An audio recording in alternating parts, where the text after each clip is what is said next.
evening, viewers. Welcome yet again to another episode of Health and Lifestyle on AIT TV. I am here with my colleague, as always, Dr. Doreen. I am Dr. Victoria. Hello, everyone. Today, as promised, we are going to start our series on hearing and hearing health. And today we are doing an introduction to hearing and hearing health and hearing loss, really.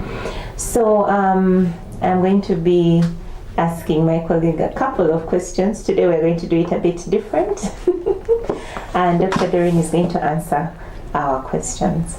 So Dr. Doreen, as a hearing loss expert, what's hearing loss? Okay, hi everyone. Like she said, welcome back to yet another episode with us from Atlas Audio and Medical.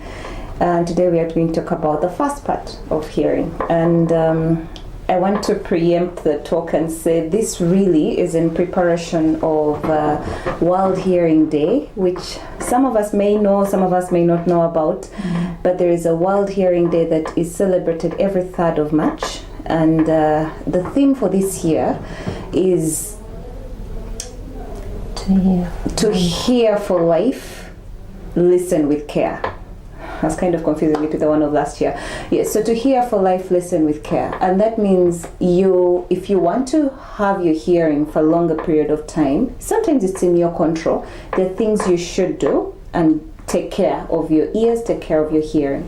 So coming back to our talk, you called me the hearing loss expert. I wish I could say I am. I probably know a little bit more about hearing loss than Dr. Victoria. But a lot more. And probably that's why she's trying to put me in the hot seat today. Anyway, hearing loss, just like it sounds, it is losing your hearing, your ability to hear. Hearing is a sense, one of the senses that we have, and it is conducted by the ears. But politically speaking, we are walking away from the term hearing loss because hearing loss makes an assumption that there is no hearing.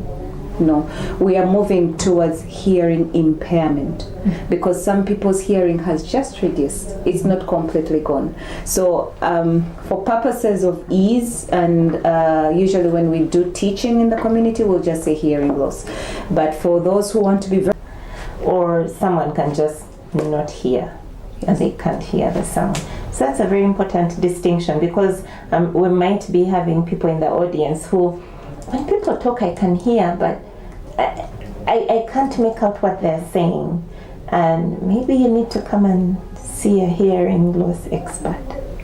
Also. Yes, disclaimer, sometimes they're just speaking a language we all don't understand. So you will hear everything they have to say, but you don't understand. But the truth of the matter is if you're having a conversation with people you commonly talk with, you're watching a program such as this one that you ordinarily do understand, but suddenly things don't seem, you hear what they have to say, but we say it sounds like gibberish in your head, then maybe there's reason to be concerned. Okay. Yes. So now that you have explained what hearing loss is, hearing impairment, we are being politically correct. What are some of the causes of hearing loss? Okay. Today I'm going to be a teacher. Before I'm going to ask that, I'm going to use that picture a little bit. Before we understand causes of hearing loss, we have to understand the structure of the ear. So your ear is divided into 3 major parts. We have the outer ear, which is the ear we see, and the pathway.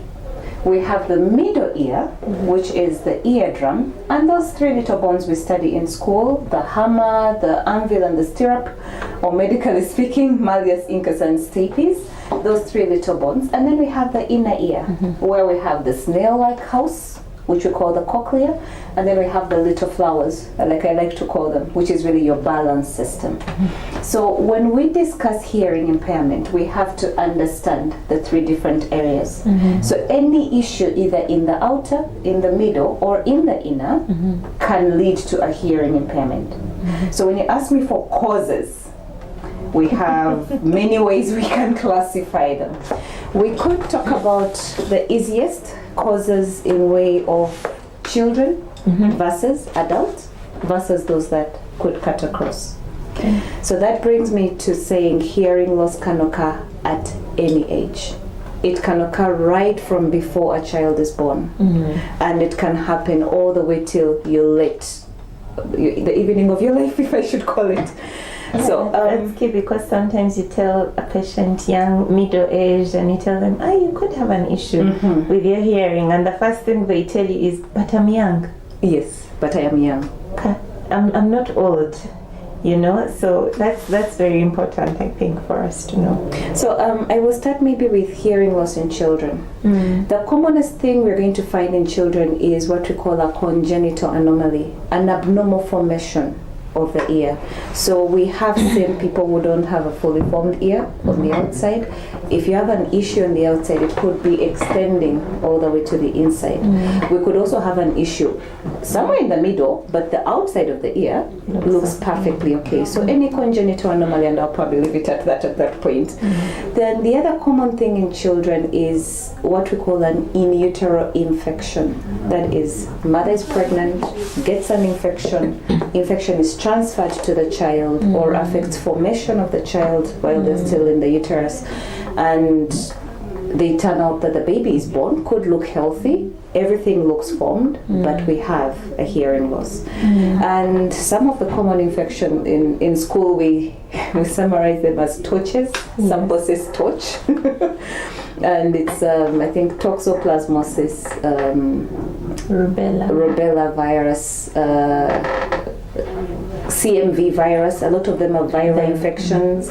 Herpes simplex virus, Epstein-Barr virus, and syphilis.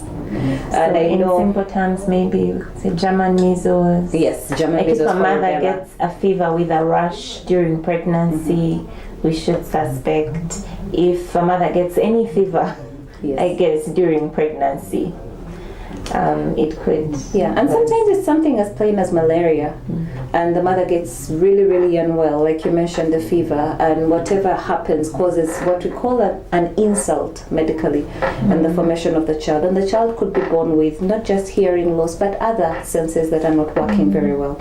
But now, coming back to ordinarily, the other common things we see are infections, infections of the ear, and we talk a lot about otitis.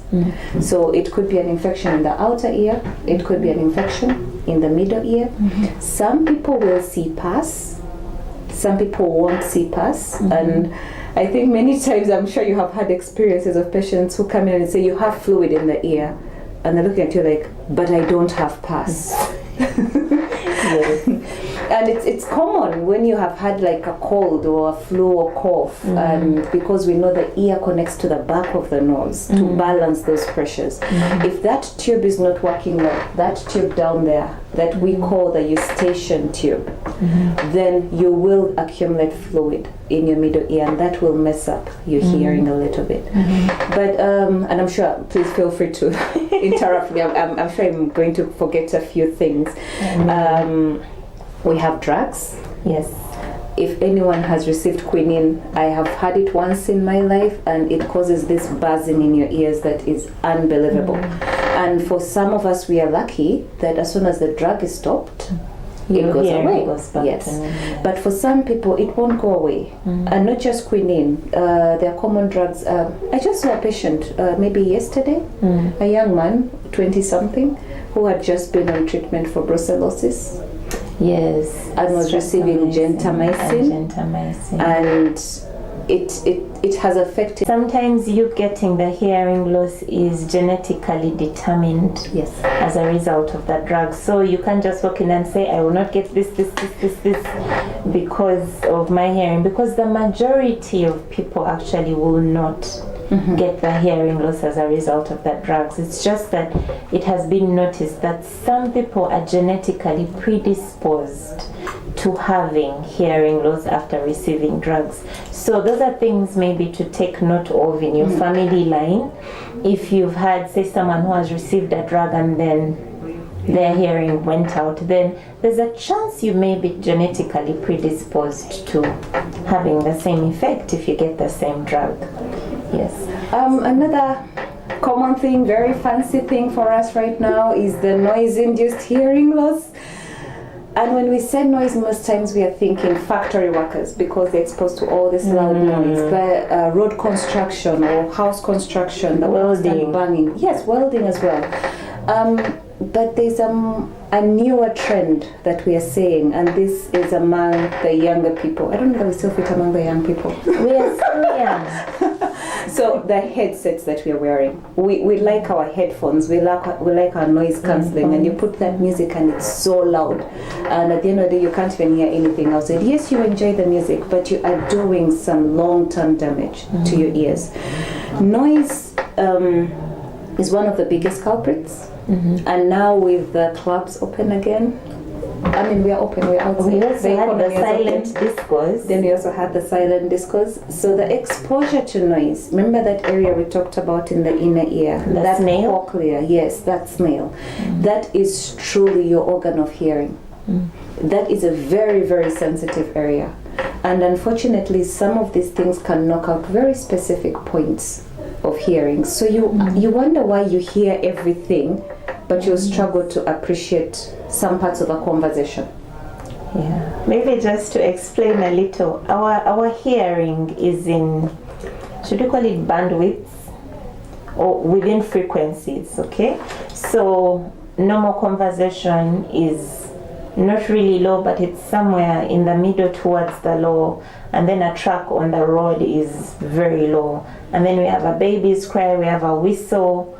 Those are high frequencies. So when Dr. Doreen talks about specific segments of that hearing organ, you could say the frequencies have been laid out, and each frequency has its place in that organ, and depending on which part of that organ is damaged, that frequency will give you a hard time. So you have people who say, I can hear the truck on the road, I can hear a man talking, but I struggle to hear women and children because they are a little higher frequency. Yes. Yeah, that's very true. Actually, that's very well explained. So I guess we're going to talk about how hearing loss presents, and maybe the one other thing we could talk about is age. I know we talked about children, but also as we get older, especially after age 65, more so men more than women. As we get older, our hearing goes down, and this is what medically would call presbyacusis or age-related hearing loss. In some families, it can set in as early as the 50s, but majority of the time we say between 65 and 70, your hearing will start to go down. But a lot of the times we are able to tell you if it's truly age-related from tests that we do, and we'll look at that probably in another part of the series, but sometimes we are unable to tell. But I'm also going to ask you a question. Have you found some people who have higher risk of developing hearing loss? Yes, there are some people who maybe some conditions that are associated with higher risk for hearing loss. Yes, as we start on the other end. So we already talked about the genetic part. If you have a family member who has hearing loss, and if you're taking drugs that could predispose you to hearing loss, but conditions like hypertension and diabetes, those are the two main culprits I think that we have right now, affect hearing by affecting the blood supply that goes to the ear, especially hypertension. So many times we'll have a patient come in and maybe they know they're hypertensive or they don't know they are, but their blood pressure has been spiking, and they'll come to us because they have a ringing in their ears, and the ringing is not going away, and it's usually one ear, but it may be two ears. And when they come in, the first thing we ask is, have you been on medication, or when was this diagnosed? How long have you been feeling like this? Have you been having headaches? Because that's usually the first sign. Your hearing being off may be the only thing that shows that maybe you're developing a stroke, or you had like a small stroke that went away and it was just in the ear. And the other condition is diabetes, and they'll both present with ringing in the ears, really what we call tinnitus, and it's all related to the blood supply in the ear. So those are the two main conditions that we know of. You brought in a very big symptom, tinnitus. I have to say that is a whole talk. That's going to be another episode. And for I think us. it's the commonest thing, the ringing ear. What do I do? What does it mean? Why do I have a ringing ear? So I think that is something probably we need to But plan it's and hard, talk about. it's hard to talk about hearing health without talking about ringing ears, because even the noise we are talking about, usually the first sign that you're killing your hearing with the noise is you start to get noise in your ears. Like as soon as you take the headsets off, your ears are ringing. As soon as you step out of the club, you may not hear it when you're still in the club when the headsets are still on, because there's another noise. But as soon as you go to a quiet place, you go from the club, you go to bed, you'll hear that noise. That is when you need to now pay attention to your volume levels. And it's a sign that you may be damaging your hearing. Okay, great. So now that we have talked about all that, how we've talked about the ringing, we've talked about I can hear but I do not pick some words. There's some sections where I feel like now I'm just filling in the gaps for myself, or I really don't hear. Are there other ways in which hearing loss can present? Yeah, so other than that, and usually most times the other ways of presentation you may notice as the patient, or people around you are going to notice. If people have to speak louder, you want everything a little louder. You notice that you're watching TV and you want to watch it at what we call the children's volume. For some reason, they have to watch everything at a very high volume, and it's just a young state of mind. But if you used to watch your TV at volume 4 and now you need it at 6 for you to watch the news comfortably, you find that you need to up your volume on the phone, or you prefer the speaker phone because it's way louder than actually having it on your ear. If you're having conversation and you find yourself, like you mentioned, either you're going pardon or you're filling in because you skipped particular parts of the conversation. And the common thing that's going to be skipped is where we have a lot of F, a lot of TH, and a lot of S. In hearing and speech, we call those the fricatives because they tend to run into each other. So if the statement has too many S's, you're going to hear and then you don't pick the other parts. And photosynthesis. There you go. If you have so they will not get that last So they part. don't know whether what you said was photophobia, Yes. So those are usually the areas that are going to be affected. The other ways is, you mentioned the tinnitus. So tinnitus is really the ringing in the ear. A few times we just present with dizziness. You turn your head and everything is dizzy, and then your ear feels like it has gone in and out. And then you're not sure whether you've lost it or you haven't lost it. Now, the one which you're likely to notice as a client, and I'm going to go back to the noise. You go to the club, you enjoy the music, or you go to this function, you're sitting next to a speaker, and when you leave, if you notice at night when people leave the club, they're speaking at the height of their voice. I always thought that was because they're a bit drunk. Well, I will not rule out the drunk, but even those that don't drink. And it's because when you're exposed to very loud noise, short period of time, usually you're going to be in the club maybe 4-6 hours, somehow your hearing levels will drop. Because the ear tries either to protect itself by reducing how much sound it's allowing in, or alternatively, the area of hearing fatigues, so it's no longer picking as well. So at that point, your hearing has dropped. You need things to be louder. Medically, we call it a temporary shift of your hearing levels. And I'm going to put this out there, and I know you're going to ask me about prevention, but if you do experience this, either from using your headphones, from being exposed to loud sound, and you feel like people are speaking from far, it's muffled, or you feel like you're raising your voice, you want them to raise their voices, please watch it. You need to go into a quiet place. You need to rest the ears for at least 8 hours.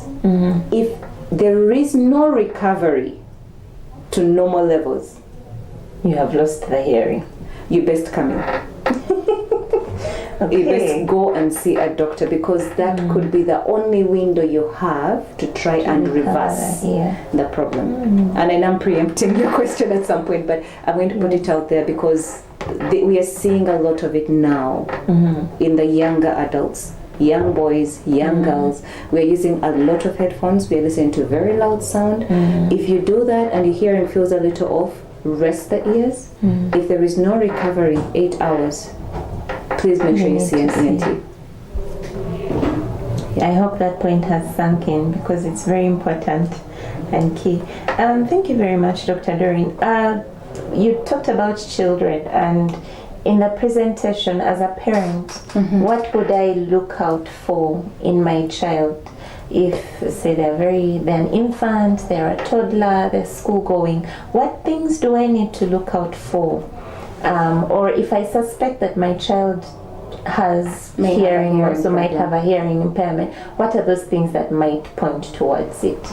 Okay, so when to assess for hearing or to suspect hearing loss or hearing impairment, we can do it from as quickly as a newborn. It can point us in the direction of, do we have a hearing problem? And I know you mentioned that we'll talk about the tests at a certain point, but we have what we call hearing screening tests that we can run in a newborn from around 24 hours from birth, and they will increase our level of suspicion. It's hard to confirm 100% that this child has no hearing at that level in an infant. But if we do manage to have a screening and we are suspicious, we may say, come back and we see the child again at 3 months. And at 3 months, we may ask you a couple of questions. A door bangs, a car comes in, you walk into a room, does the child startle? Does the child wake up and cry? When you talk, do you feel like they have noticed something? And this is not talking next to them because they feel your breath. This is something, usually they're going to be startled by very loud, someone bangs a door, a younger child bangs a door, and they just startle like that. That's a good sign. That means we are probably hearing something. The best time to start doing a lot of the assessments is around 6 months of age. And most parents will come in at the earliest. This is a very, very attentive parent. Usually it's going to happen with firstborns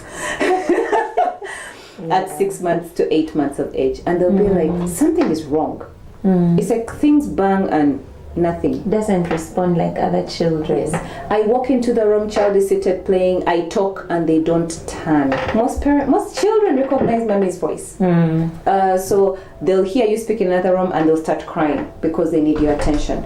So if you're not getting that, there's reason maybe to be concerned that the hearing may be there, but maybe it's not so good, or maybe it's actually absolutely not there. However, so if you feel like your child is ignoring you. Yes. Sometimes you think they're mothers, we want to be needed. So if your child doesn't respond in that way, like, oh, mommy is here, pick me up, I'm going to cry, or... So as we get older, towards 1 year, they start to mumble words, right? So they have that one word, ma, da, or something. Your child is not saying that. There's need to be concerned.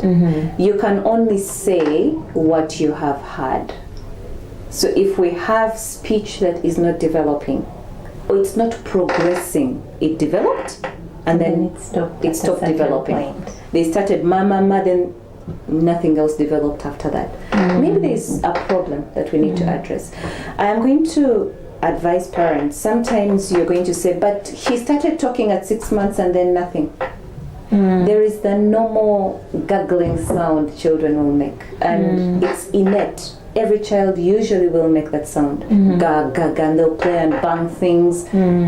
But if we don't progress from there to words, then usually there is an issue and we need to intervene. For school-going children, usually the person who's going to notice is the teacher. Unfortunately, many a time we're going to have children that are getting beaten because they're stubborn. We think they are just... or maybe they're not very good in class, they don't listen, they don't want to participate. And I advise parents to talk to teachers and find out what's going on with that child. Yes, there are other conditions that may mimic a hearing problem. But sometimes it's actually not that the child is stubborn. Yes, I agree, there's some really stubborn children. Yes. But you need to explore if there is an issue. Especially if a child was previously performing well. Yes. And then they start to decline in their performance, and because of the fact that when you don't hear, you're kind of socially isolated. They'll stay away from activities with their colleagues. It is such an effort to be present in class that they just shut down, and that is where the performance starts to decline. It is worthwhile just exploring what could be going on with this child and talk to them. If they can have a conversation with you normally, and if you haven't noticed anything weird even at home, then it could be psychological, but still look into it instead of immediately concluding that this child is being difficult, because they have exhibited acceptable behavior in the past and they have been brilliant, and now they're just starting to decline. I think we need to.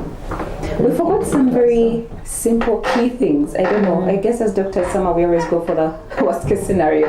But foreign bodies in the ear. Oh yeah.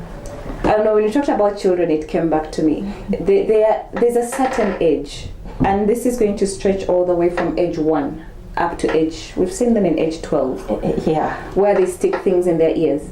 And that will cause trouble because it will block off the pathway. So just beans, peas, tissue, earrings, because they're trying to put like mommy does, and then somehow it ends up in the wrong place. Paper. Yeah. Sponge. Oh yeah. Sponge. So foreign bodies, but even in us adults, we may not stick something in there, but we could get a buildup of wax. And wax is one of the commonest things everyone asks about, and I don't know how it skipped our minds on that, because they think they're dirty. No, your ears naturally produce wax, and it's a good thing that they produce wax.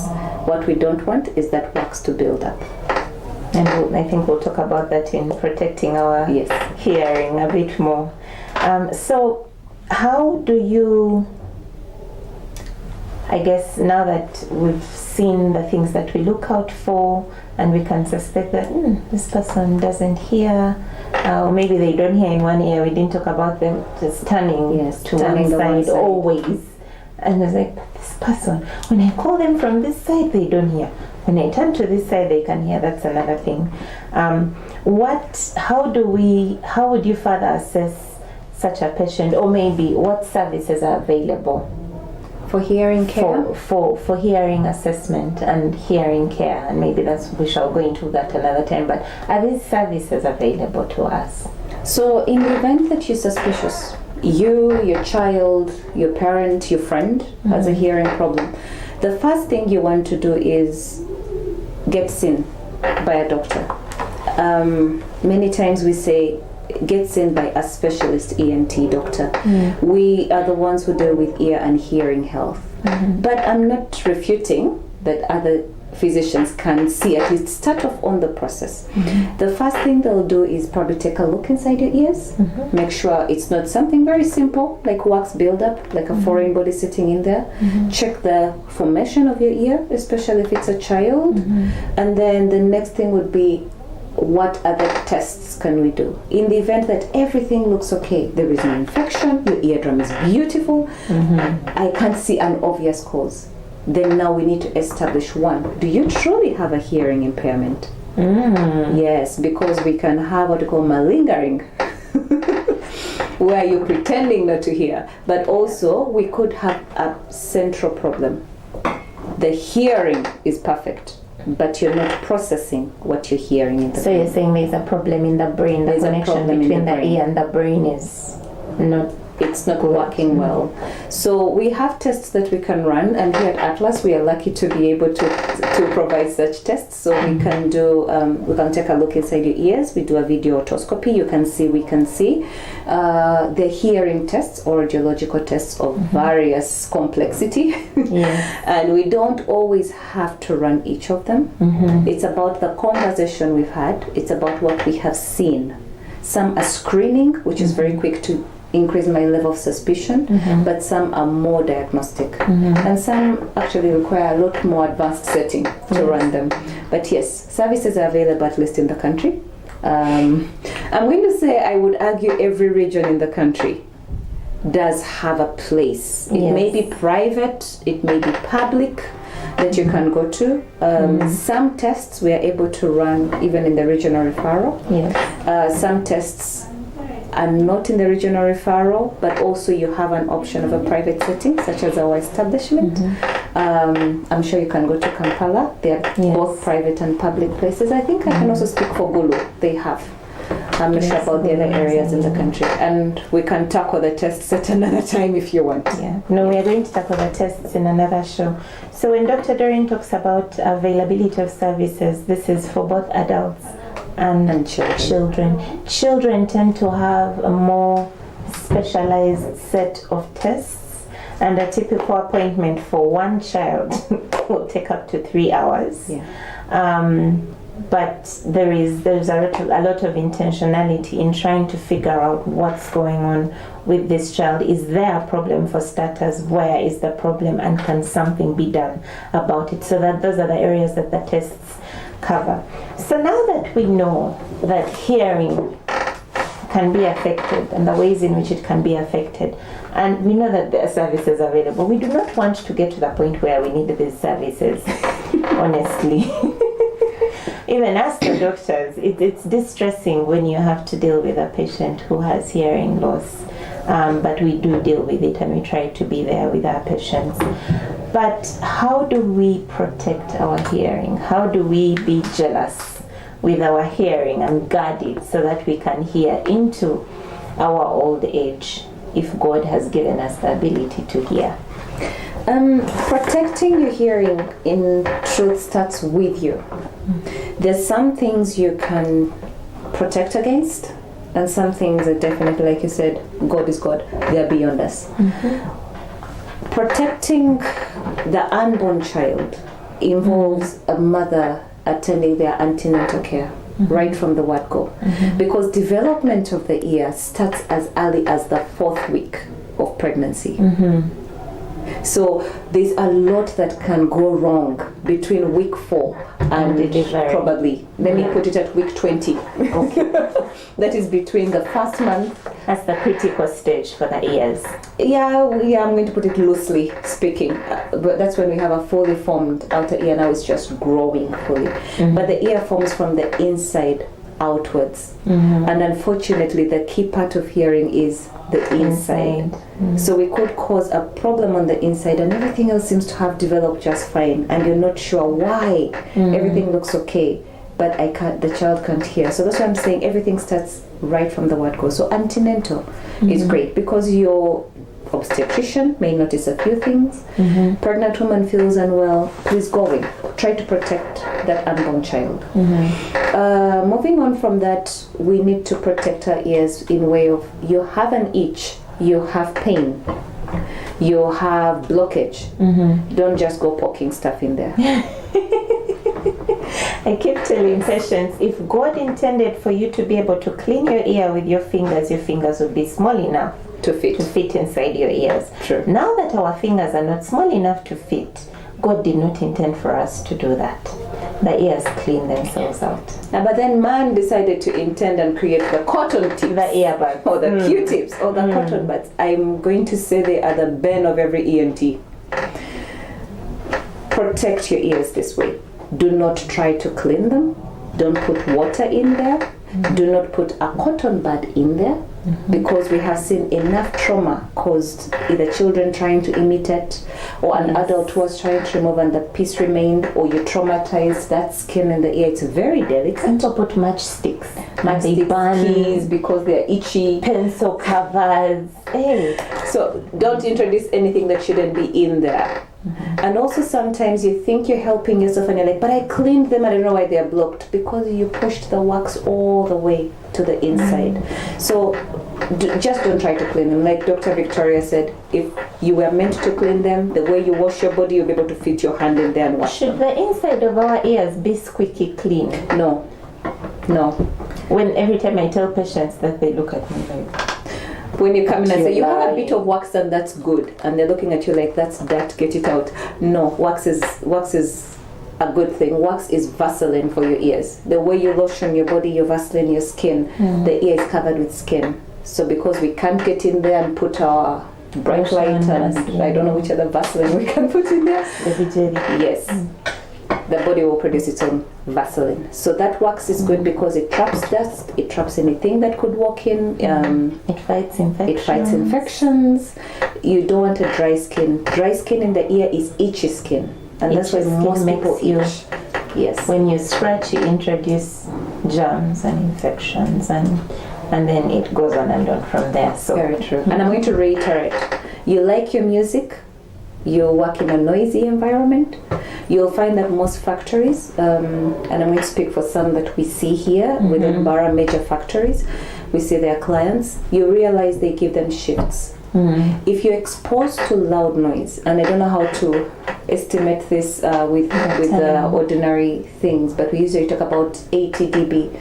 So like a bass speaker, disco-like sound, that loudness and over. If you're exposed to that kind of sound, it's not good for you to be exposed to it for over 8 hours at a time. We usually say try 6 hours. By the 8th hour, you should be stepping away. If you use headsets, if you use earphones that you insert in your ears, you need to give your ears a break. You need to rest them. So people who manage call centers, customer care, service providers who are manning phones all the time, and you can't keep picking, so it's easy to just have your earphones and you switch from line to line. I think people who work in noisy factories, that's your job. You need to make a living, right? Yes. But you can protect yourself from noise, other than the recreational noise. We advise to wear earplugs, so you can get earplugs that you stick inside your ears. Some noise gets in, but not all noise gets in. And then we can also have earmuffs. Probably we'll have to come up with. They look like they're made for winter. Yes. But they're like headsets, but with just some of them are woolen, some of them it's just a soft cloth, and it really absorbs all the sound before it gets to the inside of your ear. If you feel any pain in your ear, there's pus or water or blood coming out, it's best you come in and we take a look at you. But I would say same thing we always say, you suspect something is off, instead of buying a drop across the counter, you best get seen first. At least let someone take a look. Yes, and talking about the drops, some of these drops are written on ear. One of them is gentamicin, which unfortunately, if your eardrum has a hole, it can go inside and damage your hearing. It's one of those drugs that causes hearing loss. And so just going over the counter and buying whatever, some of them are combined, like there are 2 active ingredients in one eardrop. You want to be careful about doing that. Do not just go and buy a drop without a prescription. And even if a previous doctor had prescribed it for you, and now you're feeling, it could be the same pain, same complaint, but the fact that it's still there may mean you need a different kind of medication. So try to avoid self-medication, people. Let's not kill ourselves. So if you feel like you need medication, at least get it prescribed by an ENT for the ears. I'm going to be specific, especially when you think it's affecting your hearing, whatever the condition is. Please see an ENT. They would know best what not to give you. Maybe the last thing I would say is, if you have a higher risk of developing hearing impairment, we advise that you have at least a hearing screening test just once a year. And who are those people? Yes, unless you are advised to do it more often. So if you are hypertensive, if you are diabetic, if you have thyroid disease, okay, if you have one working ear, that means your hearing is down in one ear, but the other one is still functional. We actually advise that you have a hearing test at least once a year, because we should keep tabs on this one, whether it's getting worse, or the other, whether it's getting better. And then if you have tinnitus, you can have tinnitus with hearing loss, or you can have tinnitus without hearing loss. Or you can have tinnitus with hearing loss that you haven't yet noticed. Yes. So when you have tinnitus, even if we are just managing only the tinnitus, we usually will advise you once a year, plan to have a hearing test. And if you know you have a hearing impairment, I mean, people live with it every day. People are using devices for hearing. Once a year, please have a hearing test. If you can afford to have it as part of your care package for your medical exam once a year, I would advise that you do. And I'm going to say those who have hearing aids, and we shall talk about those in another talk, you still have to have your test done once a year, because your hearing can go down. And depending on the type of hearing aid you have, we'll talk about it, there may be adjustments that can be made, or you may need a new aid as the hearing progresses. But if you don't have your serial tests, we can never know. Yes. Okay, thank you very much. Take home from this talk. I guess protecting or looking after your hearing starts with you. If you are ever in doubt, if people think something is off, we have to speak louder, you need the TV higher. If you are suspicious that your hearing is off, you best have someone take a look at them before you either just go pumping water in there or trying to poke things in there. Remind me of something critical we have forgotten. Especially in children, we've seen this in children, but also adults. People have pus leaking from their ears and not get it treated. As soon as it happens, you want to get it looked at, because that may be the only chance we have to prevent hearing loss. The longer it stays, the worse the hearing loss you're going to get, because some of the diseases will eat away those small bones that we talked about. But also, whenever there is pus in your ears, please do not flush water into them to clean it out. Do not let anyone flush water into your ears to clean them out. It only makes the infection worse. We've seen patients who come in having been flushed, and they say they cleaned it out, I no longer had smell, but then a few days later it came back much worse. And unfortunately, you already have an infection that sometimes has been pushed into the middle ear from the outer ear, or it has been made worse. So with people with leaking ears, leaking pus, please be very careful about putting water in there. In fact, part of our treatment is we tell you plug your ears when you're bathing so that water doesn't go in. Okay, so if you do have an infection, be mindful of that. My take home from this talk is noise is bad. Loud noise over long periods of time is bad for your ears, and it is one of the reasons why hearing loss is shifting to the younger generation. So we need to really take care of our ears. Thank you for tuning in. As always, this is AYIT TV Health and Lifestyle. Good evening. Good evening.